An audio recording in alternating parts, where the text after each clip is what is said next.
أنا طالبة زينب رؤوف، طالبة معهد كركوك، معدل 99.83. حابة أقدم لكم بعض النصائح والملاحظات وأتمنى تستفادون منها. أول شي موضوع التوتر والقلق والضغط النفسي خلال فترة الامتحانات بالسادس بصورة عامة موضوع طبيعي ولازم تتعودون عليها وما تخلوها تأثر عليكم. بالنسبة لفترة المراجعة لا تغيرون المصادر، يعني المصادر اللي بديتوا بيها كملوا وياها ولا تغيروها، حتى المصادر مو زينة لأن راح تخربط عليكم. حاولوا تراجعون مادة الامتحان أقل شي مرتين، وتنامون من وقت، تصحون من وقت يعني 7 أو 8 وتراجعون لحد 12 أو 1 بالظهر، وبعدين تاخذون فترة استراحة وتنامون أقل شي ساعة.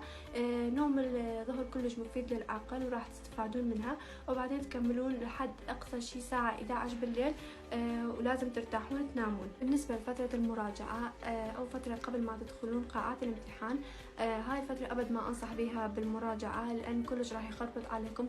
صح هذا الشيء يتغير من شخص لآخر، بس أنا شخصيا ما أنصح بالمراجعة قبل دخول قاعات الامتحان. بالنسبة للمواد، كل مادة حتى الإسلامية لازم تقرون الأسئلة الوزارية مالتها وتحلوها بيدكم أقل شيء 3 سنوات سابقة، ولو تقرون كل الأسئلة الوزارية مع كل السنوات راح تستفادون أكثر وتتعودون على طبيعة الأسئلة.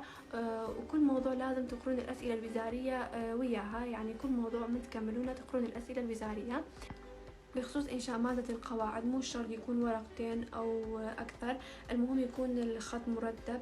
أنا شخصيا كتبت ورقة وشوية حتى ما وصل ورقة ونص.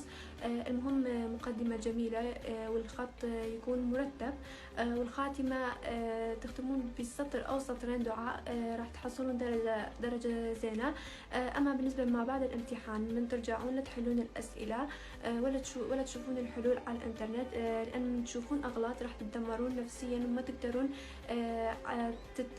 تقرون أو تجهزون الامتحان اللي بعده.